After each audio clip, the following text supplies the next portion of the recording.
हम सबको सम्मति दे भगवान। अच्छा, ये जो भजन आपने कहा ये मंदिरों में तो होता है, मस्जिदों में कभी नहीं होता। देवबंदी मदरसा जो पाकिस्तान में है उसको गलत मानते नहीं, हम किसी को गलत नहीं मानते। मुल्ला उमर को गलत मानते हैं? नहीं। तालिबान का विरोध करते हैं? हम तो किसी का भी विरोध नहीं करते। अल्लाह को भी जो मोहम्मद को नहीं मानता ये काफिर का माना है। काफिर कोई गाली मैं नहीं मानता, मैं नहीं मानता। अगर मैं भी मैं नहीं, मुसलमान नहीं हूँ तो फिर अगर कल को मेरी औलाद नहीं मानेगी तो मैं उसको भी कहूंगा ये काफिर है। तो इस हिसाब से मैं भी काफिर हुआ ना। सारी दुनिया का जब आप अल्लाहू अकबर कहते हैं तो उसका मतलब होता है कि केवल अल्लाह ही महान है। इसका मतलब ये नहीं, तो क्या होता है? इसका मतलब है अल्लाह सबसे बड़ा है। तो फिर महादेव से बड़ा कैसे हो गया? अब अल्लाह महादेव को किसी ने पैदा किया है?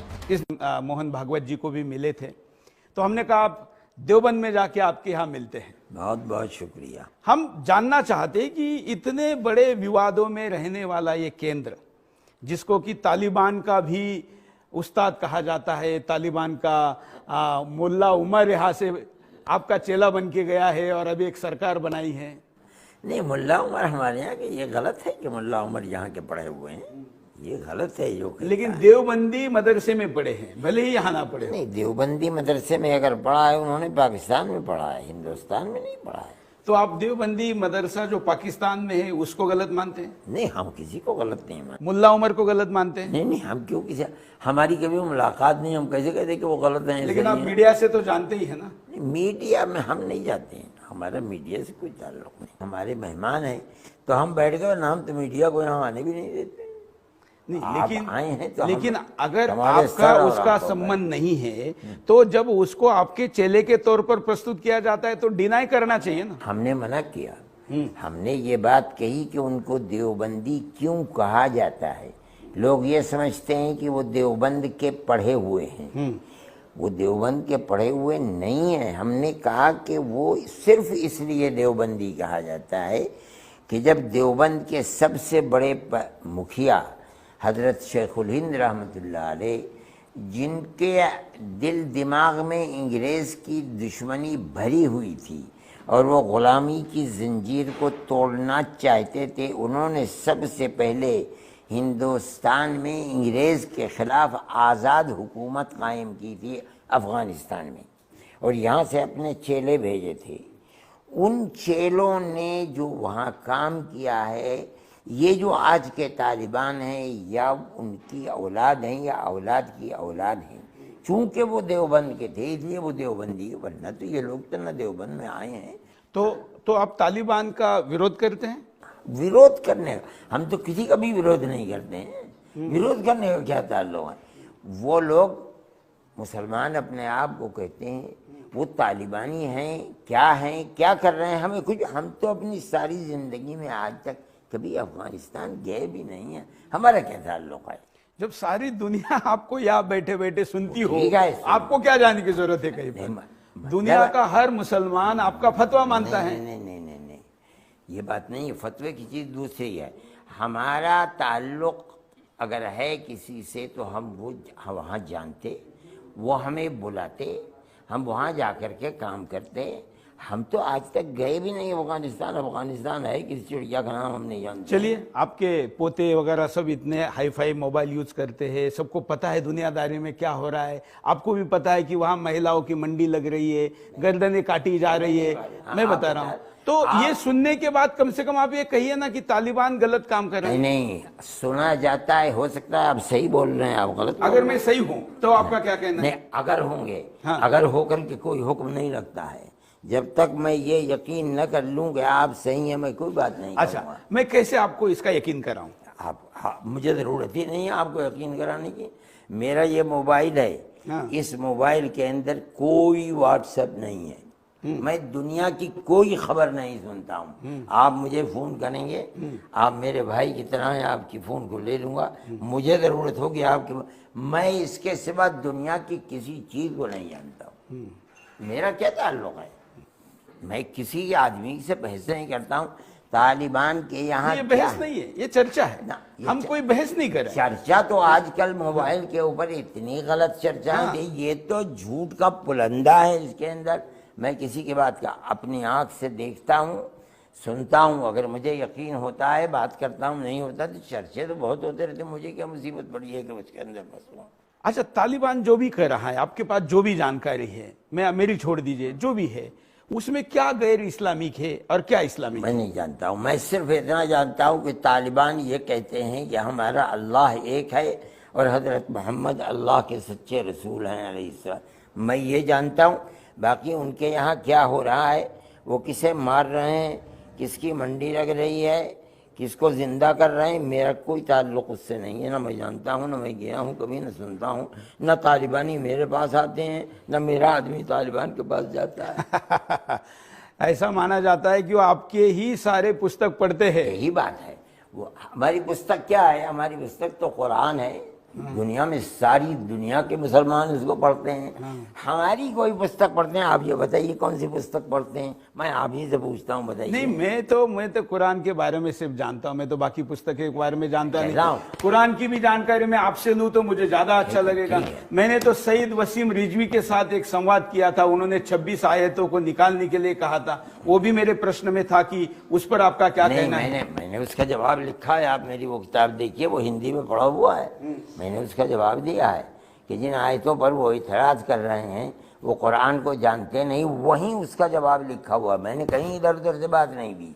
मैंने कहा 5 आयत पहले पढ़ो, 5 आयत बाद में पढ़ो, तुम्हें उसका जवाब मिल जाएगा।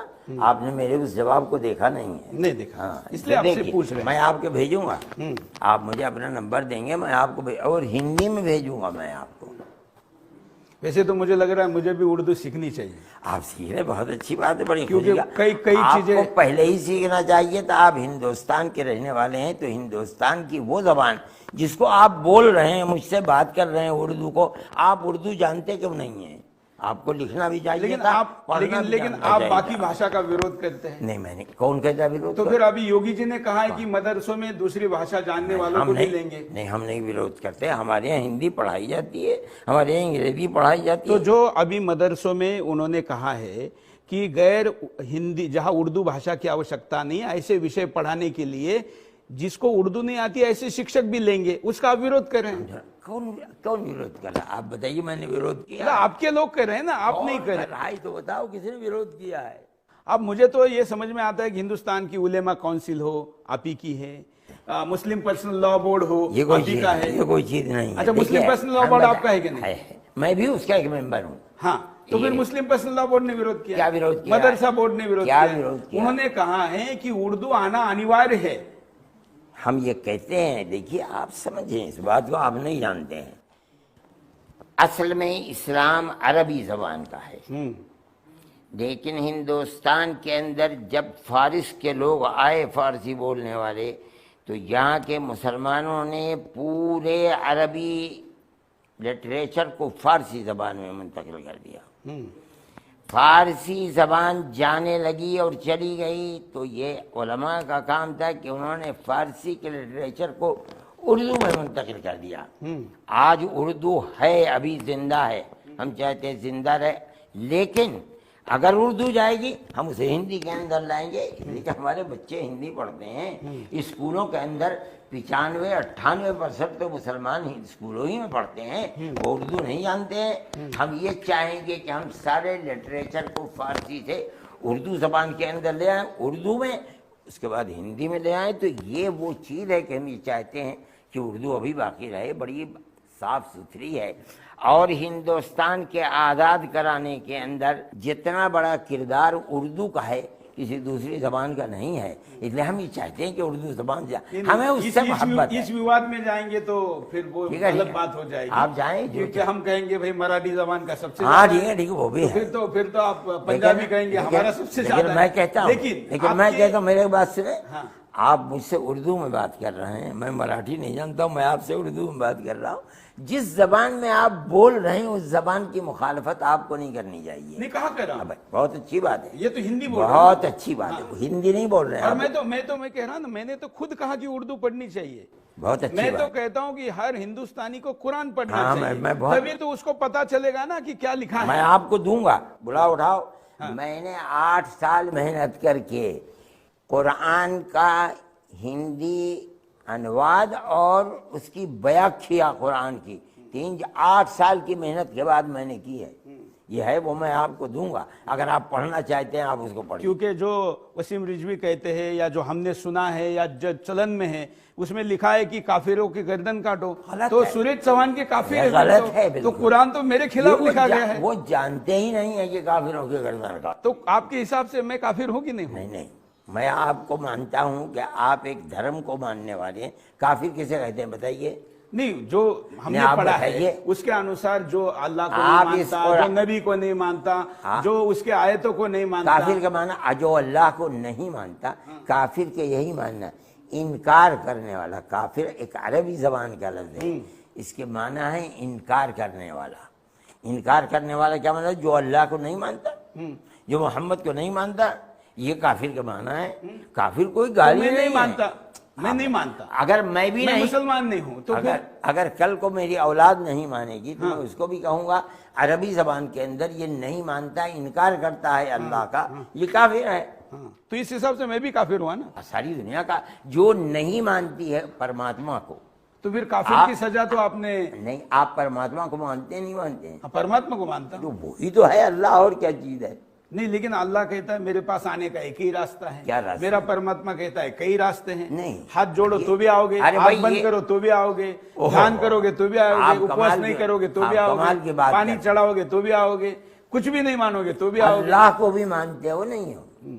अल्लाह को मानते हो नहीं मानते? नहीं, मैंने कहा ना अल्लाह और परमेश्वर में फर्क है, ऐसा मैं मानता हूं। ईश्वर को मानते हो नहीं मानते? हाँ बिल्कुल मानता। ईश्वर अल्लाह एक ही तो है, तो ईश्वर को मानते हो, अल्लाह को मानते हो, वो खत्म बात। वो कहते हैं नहीं, लेकिन अगर ऐसा हम कहे, क्योंकि देखिए मैं आपसे कोई पॉलिटिकल बहस नहीं कर रहा हूं, ये इस मुद्दे पर इसलिए मैं ज्यादा टाइम लेना चाहता हूं, क्योंकि जब आप अल्लाहू अकबर कहते हैं तो उसका मतलब होता है कि केवल अल्लाह ही महान है। इसका मतलब ये नहीं है। तो क्या होता है? इसका मतलब है अल्लाह सबसे बड़ा है। हाँ, तो फिर महादेव से बड़ा कैसे हो गया? अब अल्लाह, महादेव को किसने पैदा किया है? किसने किया? किसने पैदा किया? आप बताइए। आप बताइए। नहीं, महादेव को मैं तो कहता हूं कि अल्लाह को महादेव ने पैदा किया, ऐसा कहना चाहिए। अगर आप कहते हो तो ये आपका कहना है, क्योंकि अल्लाह को मानने वाले तो 1400 साल पहले आए, महादेव को मानने वाले तो उसके पहले से आए। ये किसने कह दिया 1400? तो कितने साल हुए? जब से दुनिया है, जो सबसे पहला आदमी पैदा किया था जिसको हम आदम कहते हैं, जिससे पहले कोई आदमी दुनिया में नहीं था, वो भी अल्लाह को मानता था। ये किसी ने कह कि 1400 साल पहले या अल्लाह को मानने वाले है, ये आप तो फिर तो इस्लाम को कितने वर्ष हुए? बहुत। इस्लाम के माना है। अच्छा, मोहम्मद साहब को कितने हुए? मोहम्मद साहब को 1400 साल। तो उसके पहले अल्लाह कौन मानता था? उससे पहले हजरत ईसा थे नहीं थे? हाँ। उससे पहले हजरत मूसा थे नहीं थे? हाँ। उससे पहले हजरत इब्राहिम थे नहीं थे? हाँ। उससे पहले हजरत नूह थे? सबसे पहले हजरत आदम थे, वो भी अल्लाह को मानते थे। वो भी, उनके भी मानने वालों को मुसलमानी कहा जाएगा। इस्लाम के माना आप नहीं जानते हैं। इस्लाम के माना है अल्लाह की इताअत के लिए सर को झुका देना। ये लोग हमेशा से हैं। जो सबसे पहला आदमी पैदा किया गया था, जिसको आदम कहते हैं, वो भी अल्लाह के सामने सर झुकाता था, उसकी औलाद भी अल्लाह के सामने। ये किसने कह दिया आपसे कि इस्लाम? अगर आप ये कहते हैं कि महादेव, अल्लाह या सारे भगवान एक है, मैं नहीं जानता हूँ, ये मैं नहीं जानता हूँ इनको। आपने कहा ना अभी। नहीं, मैंने कहा अल्लाह एक है। हाँ, मैंने कहा आपसे कि अल्लाह एक है। आप जिनके नाम ले रहे हैं मैं उनको नहीं जानता हूँ, लेकिन अल्लाह एक। लेकिन अगर कोई उसको जानता है, कोई मानता है, पूछता है, तो क्या अड़चन है? कोई अड़चन नहीं। हम कब अड़चन कर रहे हैं? तो फिर मंदिर क्यों तोड़े जाते हैं? किसने तोड़ा? औरंगजेब ने तोड़ा और भी लोगों ने तोड़ा। देखो, औरंगजेब ने जो किया वो औरंगजेब के साथ चला गया। हाँ। आप मुझसे बात कर रहे हैं, मुझे बताइए मैंने कौन से मंदिर? क्योंकि आपके अनुयायी औरंगजेब के खिलाफ बोलने पे हमारे खिलाफ हो जाते हैं। अल्लाह, क्या बात कर रहे हो यार, अजीब गरीब बात है। आप क्या गुफ्तगू कर? जो चीज 400 साल पहले हो चुकी है, आज आप मुझसे उसको कहते हैं कि मैं मुजरिम हूं। मैं कैसे मुजरिम हूं? नहीं, मैं कहाँ कह रहा हूँ मुजरिम है। मैंने तो नहीं कहा आपको मुजरिम। देखिए, मुझे अच्छा लगा कि आप बहुत हंसी के साथ अच्छे मूड में जवाब दे रहे हैं ना, ये मुझे अच्छा लगा, इसलिए मैं पूछ रहा हूँ। अन्यथा मुसलमान नेता संवाद नहीं करते और डायरेक्ट इस्लाम खतरे में कह के गुंडाई करने लग जाते हैं, ये गलत है। मुझे बहुत अच्छा लगा कि आप एकदम मतलब खुशी खुशी उसके उत्तर दे रहे हैं, क्योंकि अगर आप ही उत्तर आपके बारे में नहीं देंगे तो फिर भ्रम तो कायम रहेगा। मेरे भाई, मैं कभी नहीं आपसे कह रहा हूँ कि इस्लाम खतरे में है। इस्लाम कौन कहता है? दूसरे लोगों की बात आप मेरे सर के ऊपर डाल। नहीं, क्योंकि सबके गुरु आप है ना। मैं नहीं गुरु हूँ, ये किसने कह दिया? मैं अच्छा, गुरु इस्लाम में तो नहीं होता, मैं नहीं लेकिन गुरु हूँ। लेकिन प्रिंसिपल इस मदरसे के आप जो उनका सबसे बड़ा है। मैं ठीक है, मदरसे में 5,000 लड़के पढ़ते हैं और हमारी बहुत सी दरसगाहें हैं, मैं हूँ, ये सही है आपकी बात। लेकिन मैं इस मदरसे में क्या पढ़ाया जा रहा है वो मैं आपको बताऊंगा। इसमें भाईचारगी पढ़ाई जा रही है। आप जो मालूमात लेकर के आए हैं लोगों से वो गलत हैं, नहीं जानते। अच्छा, ये बहुत अच्छी बात है कि नहीं, कि मैं आपको वो सवाल पूछ रहा हूं जिसके बारे में आपके जवाब से आपका ही दाग धुलने वाला है। ठीक है, मैं आपसे कह रहा हूं कि इस्लाम 1400 साल की चीज नहीं है। इस्लाम तो जब से दुनिया आई है, दुनिया का पहला आदमी आया है, उस वक्त से लेकर आज तक कितने लाख साल गुजरे हैं, इस्लाम अपनी जगह पर है। क्योंकि आप इतना पीछे जा रहे हैं तो, और कुरान को आप फोन करते हैं तो कुरान में जो प्रकृति की, सृष्टि की या पृथ्वी की निर्मित की जो बात की गई है, आपको ऐसा नहीं लगता कि जैसे बाइबल वालों ने दुरुस्त कर लिया कि पृथ्वी पहले वो चपाती जैसे मानते थे, अब वो भी मानते हैं कि गोल है। इस्लाम अभी भी मानता है कि चपाती जैसी है। अब तो विज्ञान ने साबित कर दिया गोल है, तो फिर गोल है कहने में क्या दिक्कत है? हमें कोई दिक्कत नहीं, हम तो कहते हैं गोल है।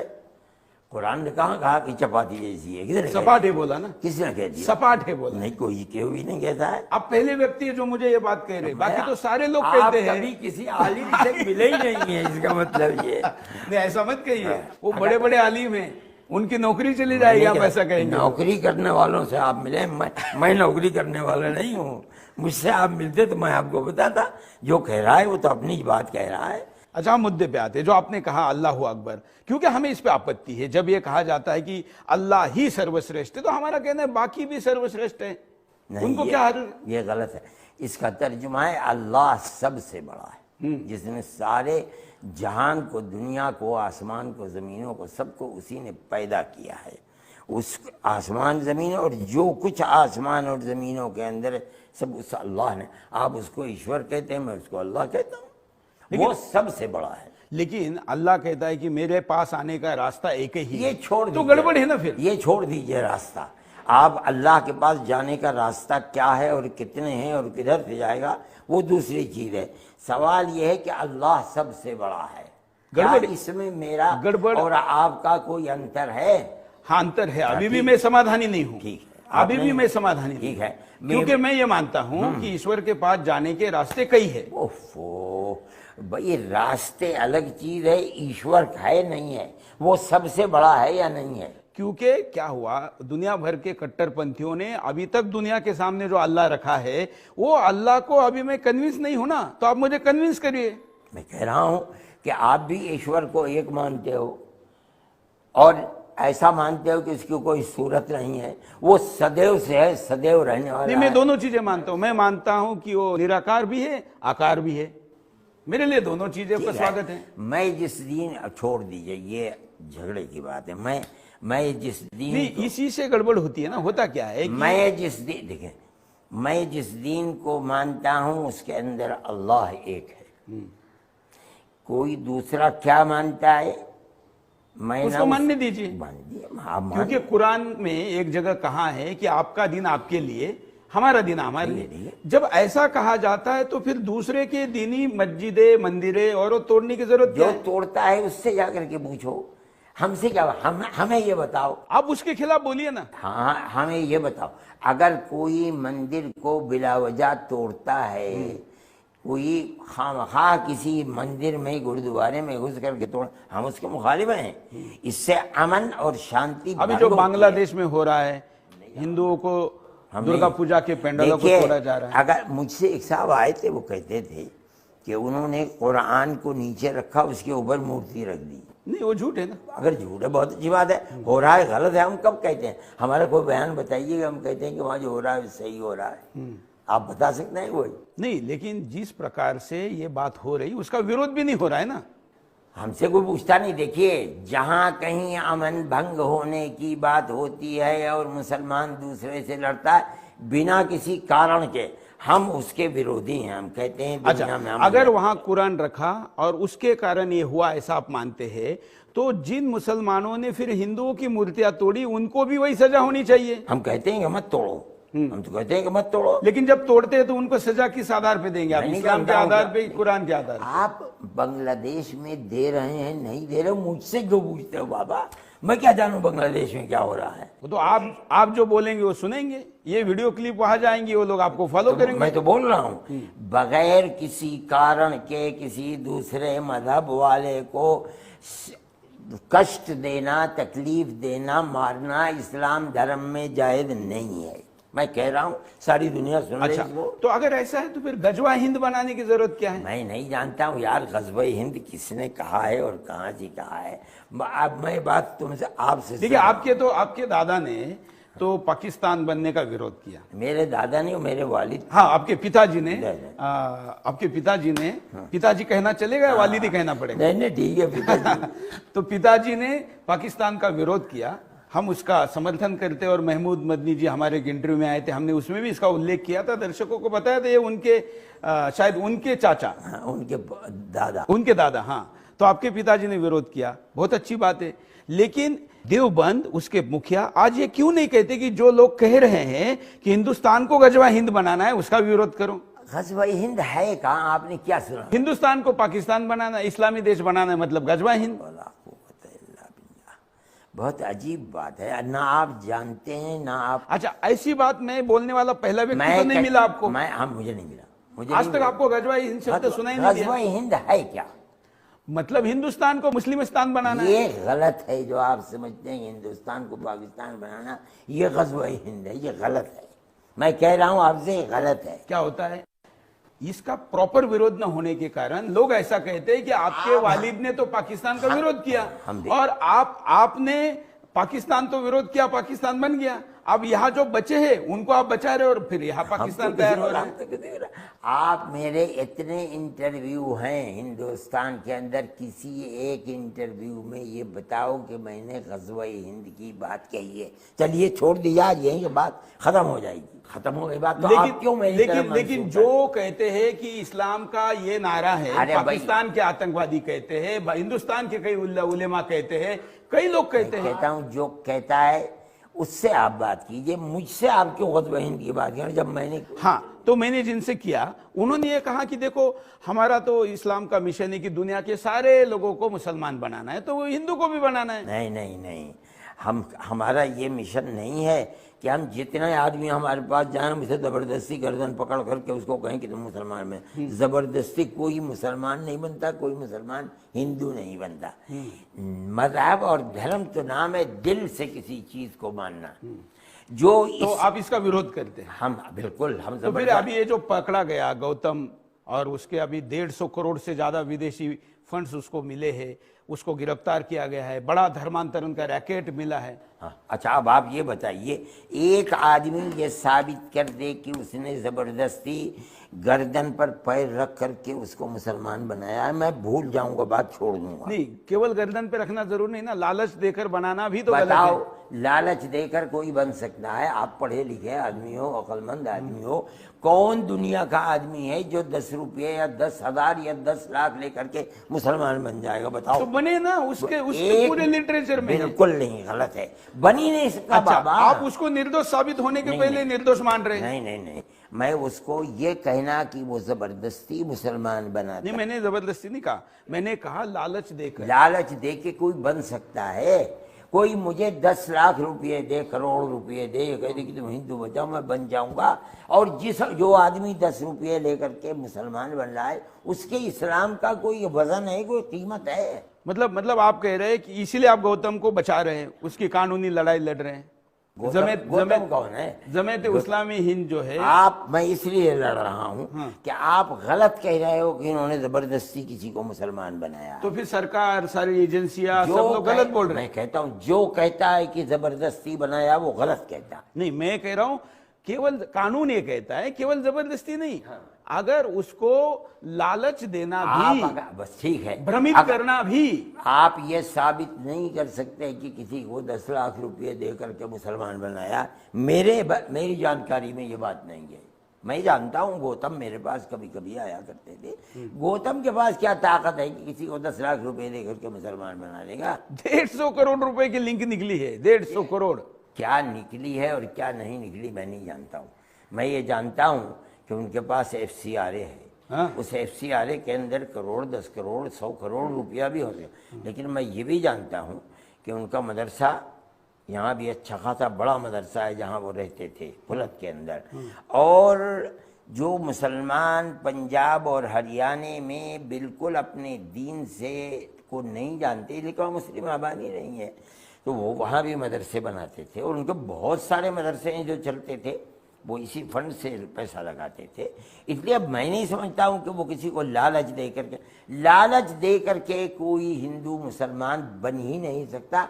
पैसे ले करके किसी का दिल मुतमईन हो जाए कि हाँ इस्लाम का विश्वास सही है। आप पढ़े लिखे आदमी हो यार, कैसी बात क्या बोल रहे हैं? देखिए दुनिया की बड़ी आबादी मजबूरी में हुई। ईसाई क्या करता है? ईसाई तो पैसे से ही करता है ना। ईसाई जो कर रहा है, अगर आज हिंदू 10 पैसे लेकर के मुसलमान हो सकता है, वही हिंदू कल को 10 रुपये लेकर के फिर हिंदू हो जाएगा। हाँ तो होते हैं ना। अच्छा, परसों को 10 के बजाय कोई 20,000 दे देगा फिर मुसलमान हाँ, हो जाएगा। तो ऐसे मुसलमान और हिंदी का क्या है यार? एक कौड़ी की भी हैसियत रखने वाला नहीं है, उसको कौन कहने का मसला? क्योंकि एक सर्टिफिकेट दे दिया तो आप उसको बख्शिश दे रहे हैं, तो फिर वो इसके लिए कर रहा है। मैं नहीं जानता हूँ बख्शिश, मैं तो आपसे सुन रहा हूँ, मैंने उससे कभी नहीं सुना। मेरे पास गौतम आया करते थे, तो बहुत शरीफ आदमी है, उनका ये काम है। अच्छा, भारत की न्याय व्यवस्था ने अगर उनको दोषी पाया, जब ट्रायल चलेगा दोषी हो जाएंगे, तो आप दोषी मानेंगे कि नहीं मानेंगे? मैं नहीं इतनी आसानी से मानूंगा, इसलिए कि मैं तो भुगत रहा हूँ मुसलमान बच्चों को जिनको दहशतगर्द बना करके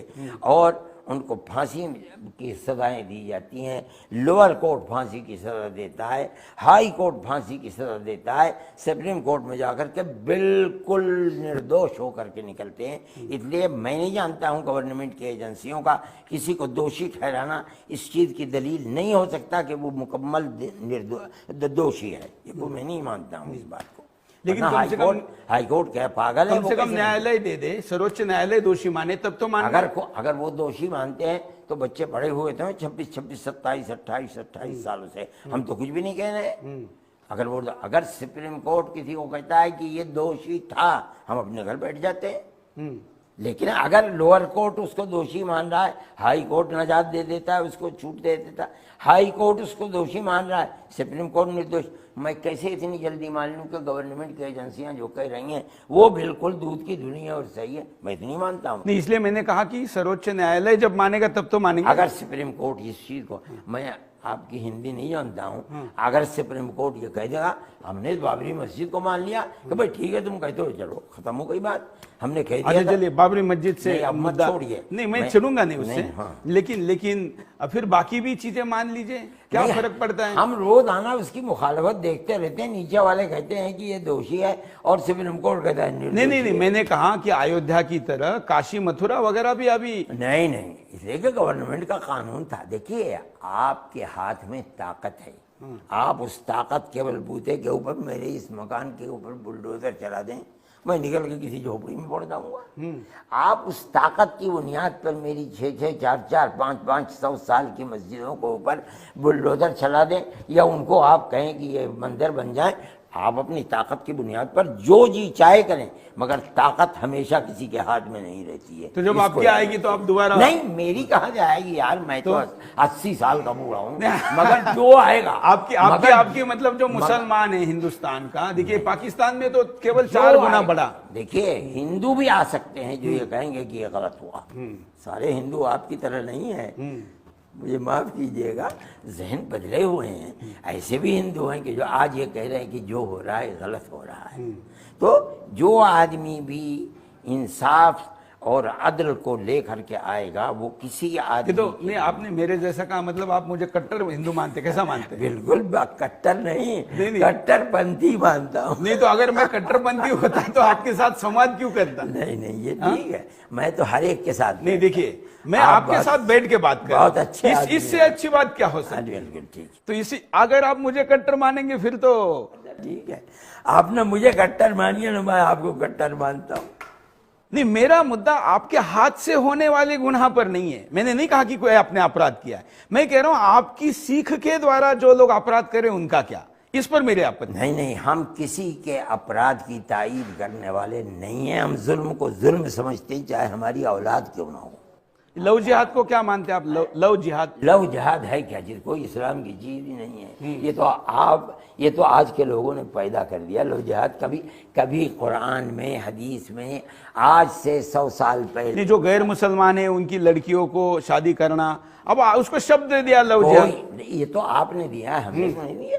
आपने नहीं दिया, लेकिन आपके चेले कर रहे हैं ना। नहीं नहीं नहीं नहीं, हाथ में कलावा बांध रहे, टीका लगा रहे हैं, नाम बदल रहे हैं, नाम बदल के लड़कियों को फंसा रहे हैं। तो लड़के, ये तो हिंदू भी फंसाता है मुसलमान। जब लड़की किसी दूसरे लड़के के साथ कॉलेज में, यूनिवर्सिटी में पढ़ेगी, हंसी मजाक करेगी, हिंदू लड़की मुसलमान के साथ चली जाएगी, मुसलमान लड़की हिंदू के साथ चली जाएगी, इसमें क्या है? ये तो होता ही है। तो इसको आप लव जिहाद कैसे कहते? नहीं, तो जो मुसलमान लड़की हिंदू के साथ जा रहे हैं उसमें आपको कोई आपत्ति नहीं है? तो हमारा दस्तूर है जो हमने बनवाया है, हिंदुस्तान का जमीयत उलमा ने बनवाया है, हमारे बुजुर्गों ने। उसके अंदर यह है कि हर आदमी को इख्तियार है अपनी इच्छा से जहाँ चाहे चला जाए। हम क्या कर सकते हैं? उसको कुछ नहीं करेंगे। हम क्या कर सकते हैं? तो जो मुसलमान लड़की जब किसी हिंदू के साथ जाए तो उसकी हत्याएं कर देते हैं। कौन कहता है हत्या कर देते? बहुत हो रही है। अगर होती है तो हिंदू भी कर देता है हत्या। हाँ। ये क्या बात है? ये तो जिसको भी अपनी इज्जत के ऊपर, मतलब आपका कहना है कि प्यार से जाते तो कोई आपत्ति अगर नहीं।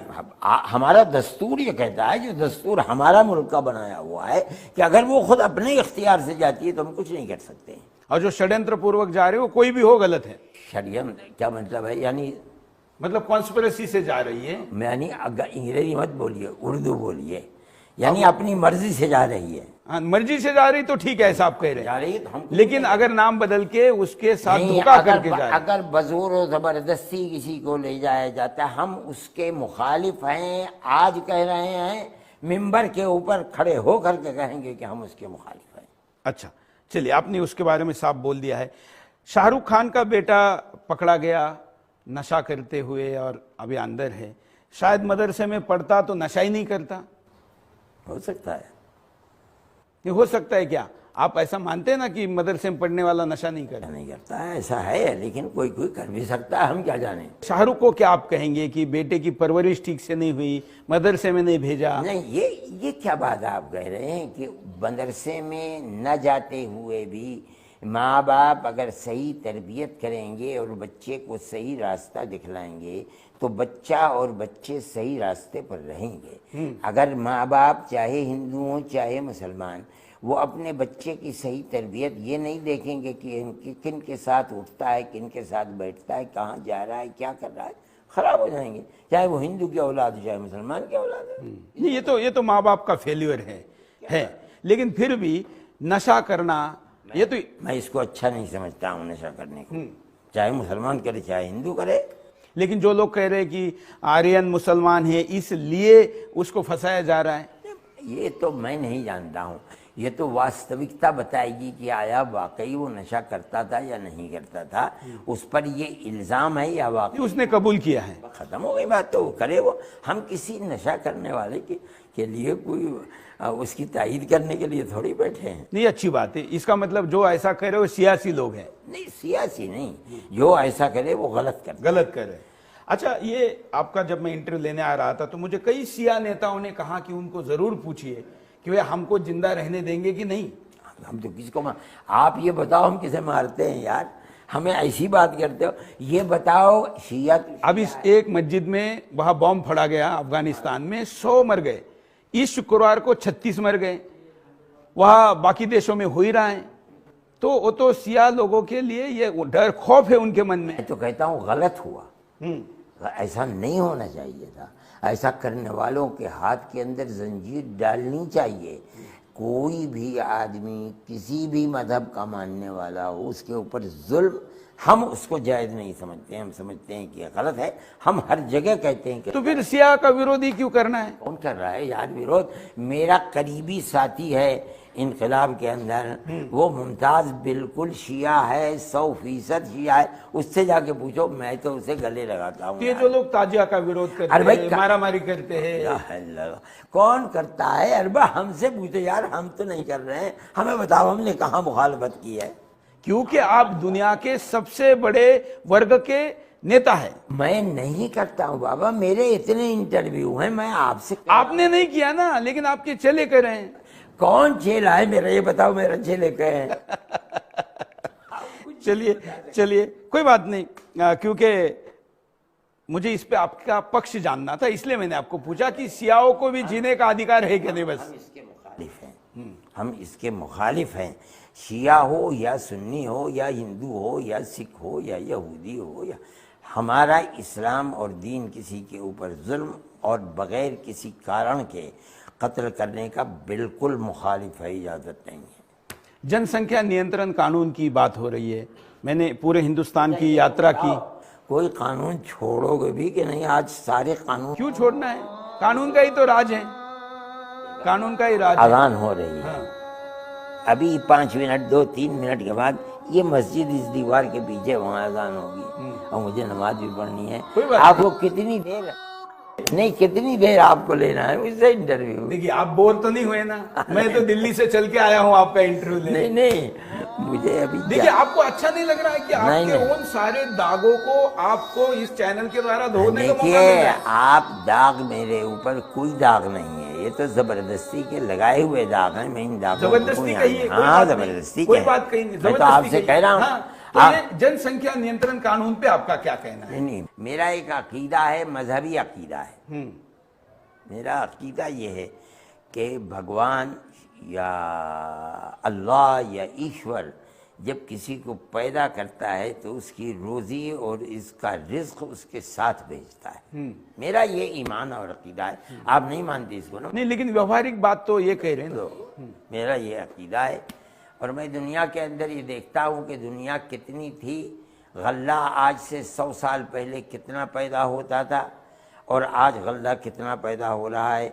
मेरा मानना ये है कि संख्या अगर बढ़ेगी तो अल्लाह ताला उसके रिज्क और खाने के लिए दरवाजे भी खोलेंगे, भगवान ऊपर वाला। लेकिन केवल खाना नहीं देना है ना, अच्छी शिक्षा देनी है, घर देना है, सब कुछ देना है। आज कौन अच्छी शिक्षा दे रहा है? अच्छी शिक्षा देने वाले कम, और शिक्षा न देने वाले गरीब जो पड़े हुए हैं या देहातों में रहते हैं वो ज़्यादा हैं। ये तो हमारी भी तो कमज़ोरी है। इसलिए कि हमें जिस तरीके पर हिंदुस्तान, अगर सरकार ऐसा कानून लाती है कि सबके दो, हिंदू के दो, मुसलमान के दो, ईसाई के दो, ये बताओ, इससे पहले चाइना ये कानून लाई थी, आज उसने उस कानून को खत्म कर दिया। नहीं, खत्म नहीं किया, उन्होंने लाया ही 30 साल के लिए था। अब उन्होंने दूसरे बच्चों को छूट दी, लेकिन वो केवल चाइनीज वंश के लोगों को दी, मुसलमानों को नहीं दी। किसी चीज को दी है? जो वहाँ चाइनीज मुसलमान हैं, जो वहीं के रहने वाले हैं, हमेशा। अच्छा, उनके साथ जो हो रहा है उगर मुसलमानों के साथ, उसके खिलाफ बोलना चाहिए। हम तो बोलते हैं, आप नहीं बोलते। कौन नहीं बोलता? हम तो हर जुल्म के खिलाफ बोलते हैं। आप कौन कहे, कैसे कहते हैं कि हम नहीं? अच्छा, आप उगर मुसलमानों पे जो हो रहा है उसके खिलाफ बोलते हैं? क्यों नहीं बोलेगा? हम तो चीन में क्या हो रहा है आपको पता है, हाँ, लेकिन तालिबान में क्या हो रहा है आपको पता नहीं जानते हैं अभी तक, हम नहीं जानते। तो फिर चीन का कैसे? मैं बताऊं आपको, चीन का कैसे जानते? इसलिए कि चीन के अंदर एक हुकूमत है, कायम है, चीन के अंदर चैन और सुकून है, किसी पर जुल्म। अफगानिस्तान अभी 1-1.5 महीना हुआ आए हैं, वहाँ अभी तक कोई हुकूमत जम ही नहीं सकी है। जब जम जाएगी तब पता चलेगा कि इनका नजरिया क्या है। हमने ये बात कही थी कि हम आज उसके बारे में कोई बात नहीं कह सकते।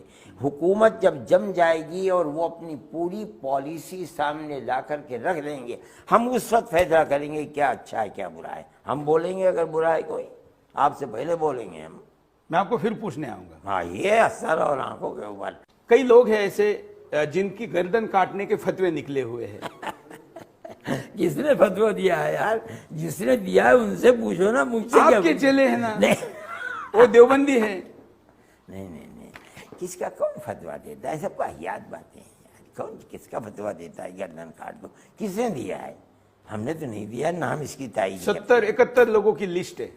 मैं तो आपसे सुन रहा हूँ, मैंने तो अल्लाह जानता है आज तक सुना भी नहीं किसी। अच्छा, मैं अगर वो लिस्ट आपको दूं और मैं कहूं कि आप फतवा दीजिए कि इनकी गर्दन ना काटो। मैं बगैर लिस्ट देखे कहता हूँ नहीं, हाँ। मैं बगैर लिस्ट देखे कहता हूँ कि मत काटो गर्दन। कट्टर मुसलमान कौन है? जो नमाज 5 वक्त की पढ़ता है, रोजा रखता है, रमजान का, आप उसे कहते हैं कट्टर? नहीं, बिल्कुल नहीं। तो फिर कौन है? देखिए, 5 वक्त की नमाज पढ़ने वाला और भले वही मस्जिद में रहे, दिन का काम करे, उससे हमको कोई प्रॉब्लम नहीं। कट्टर हमको कट्टरता उसमें है जो कहता है कि तुमको आरती नहीं उतारने देंगे, तुमको भगवाई घंटा बजेगा तो घंटे का आवाज अगर मस्जिद में आएगा तो इस्लाम खतरे में आ जाएगा। जो कहता है कि मंदिर का स्पीकर बंद करो, मैं उसको कट्टर मानता हूं। गलत है, कोई नहीं, गलत। अच्छा, समान नागरिक संहिता, ये क्या चीज? कॉमन सिविल कोड, सबके लिए एक समान कानून। नहीं, हमने जो दस्तूर बनवाया था उसके अंदर ये है कि किसी का, गवर्नमेंट का कोई मजहब नहीं है। हर मजहब वाले को आज़ादी है कि वो अपना मजहब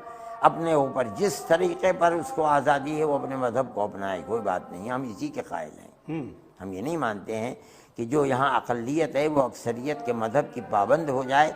हम समझते हैं कि हिंदुस्तान जैसे मुल्क में जहाँ इतनी बड़ी बड़ी अक़लियतें रहती हैं वहाँ ये चीज़ चलने वाली नहीं है, और आप नहीं चला पाएंगे इसको। लेकिन कई देशों में है नहीं, जहाँ है वहाँ बिल्कुल खामोश है, कोई कुछ नहीं करता है, चाहे जैसे रहे। अच्छा, मोदी जी के बारे में अगर नहीं बोलेंगे तो इंटरव्यू अधूरा रहेगा। अब तक की सारी सरकारों ने जितने पैसे दिए होंगे उससे ज्यादा पैसे दे रहे हैं मुसलमानों को, ज्यादा सुविधा दे रहे हैं, ज्यादा स्कॉलरशिप दे रहे हैं। हाँ ठीक है, बहुत अच्छी बात है। जो आदमी जो अच्छा काम करता है मैं उसको अच्छा समझता हूँ, लेकिन आप ये मुझसे सब सियासी सवालात कर रहे हैं। मेरी जिंदगी सियासी नहीं। मैं देखिए, एक आप नागरिक तो है हिंदुस्तान के। मोदी जी की जिंदगी जो है वो सियासी जिंदगी है। मैं ये बिल्कुल नहीं जानता हूँ कि मोदी जी क्या कर रहे हैं क्या नहीं कर रहे हैं। मेरे इतने इंटरव्यू हैं, मैंने कभी मोदी जी का नाम लेकर किसी इंटरव्यू में एक बात भी नहीं कही है। आप उसको पढ़ें और देखें। मैं सियासी चीज के नहीं, लेकिन अच्छा काम कर रहे हैं तो कहेंगे। अगर कोई अच्छा काम कर रहा है वो अच्छा काम कर रहा है, बुरा काम कर रहा है बुरा काम कर रहा है। कौन कहता है कि बुरे काम करने वाले को अच्छा है, अच्छे काम करने वाले को बुरा? कौन? ये बताइए, मैंने मोदी जी को कभी बुरा कहा है? मैं तो नहीं कहता हूँ, मेरी वो लाइन ही नहीं है। अच्छा, योगी जी ने भी इतने पैसे दिए, अब तक बीएसपी और समाजवादी ने जितने पैसे दिए उससे ज्यादा पैसे योगी जी ने दिए।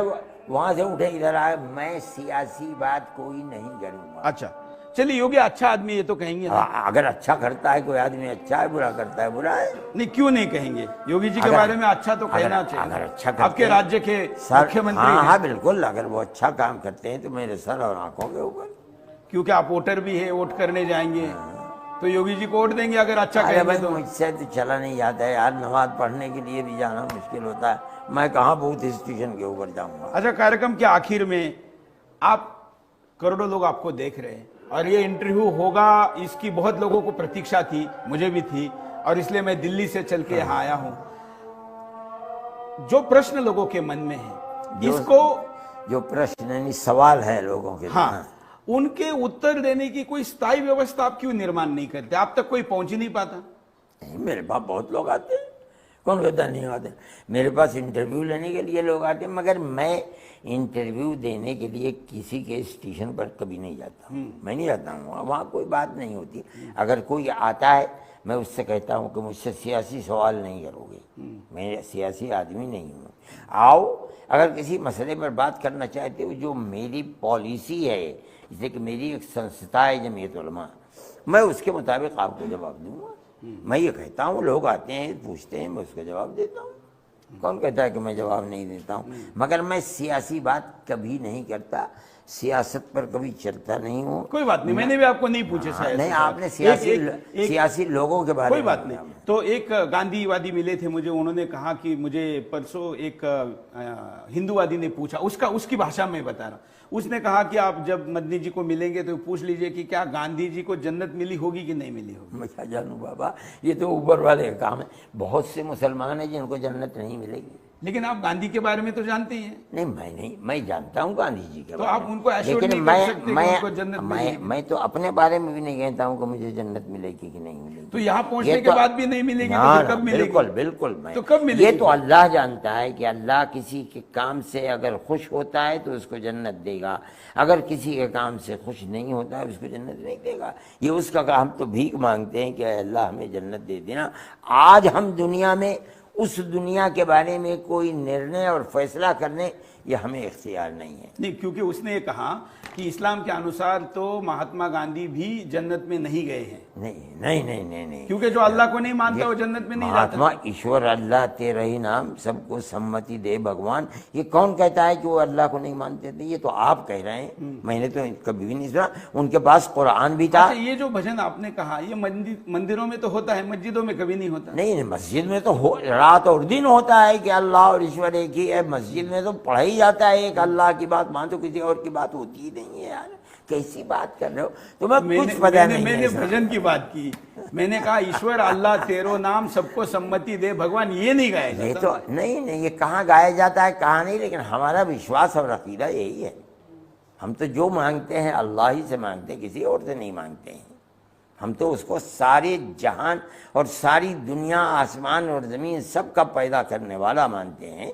वो सदैव से सदैव रहने वाला, जन्नत और जहन्नम उसी की है, वो जिसे चाहेगा। चलिए आखिरी प्रश्न लेते हैं। आप मोहन भागवत जी को मिले, लोग ऐसा मानते हैं कि आप सबसे कट्टर हैं, मानते हैं है ना, जो है आपके बारे में जो बाहर परसेप्शन है कि आप दुनिया के आतंकवादी संगठन के जो आतंकवादी है उनके भी आप वस्ताद है, ऐसा लोग मानते हैं। गलत है। और आपके लोग मोहन भागवत आरएसएस के लोगों को कट्टर मानते हैं। आप दोनों मिले। अब मोहन भागवत जी तो सियासी नहीं है, एक सांस्कृतिक संगठन के व्यक्ति है, तो आपको कैसा लगा उनको मिलकर? अच्छा मिला। मैंने उनसे जो अपना नजरिया पेश किया, जो मैंने अपना विचार पेश किया, उन्होंने उसको कबूल किया। मैंने कहा कि मुल्क बगैर हिंदू और मुसलमान की प्यार और मोहब्बत के नहीं चलेगा। उन्होंने मेरी इस बात को कबूल किया, स्वीकार किया उन्होंने, और मेरी इस बात पर चले। मैंने कहा कि आपकी पॉलिसी ये अगर नहीं होगी तो मुल्क बर्बाद हो जाएगा। लेकिन सुनिए, हाँ। मैंने उनसे ये बात कही, उन्होंने मेरी इस बात को तस्लीम किया और ये कहा कि मैं हिंदू और मुसलमानों के आपस में इत्तेहाद की बात को लेकर चलूँगा, मगर तेज़ नहीं चलूँगा, बहुत आहिस्ता आहिस्ता चलूँगा। अगर मैं तेज़ चलूँगा तो मुझे इसका ख़तरा है कि मैं पीछे मुड़ के देखूँगा तो सारे पीछे रह जाएंगे, मैं ही अकेला रह जाऊँगा।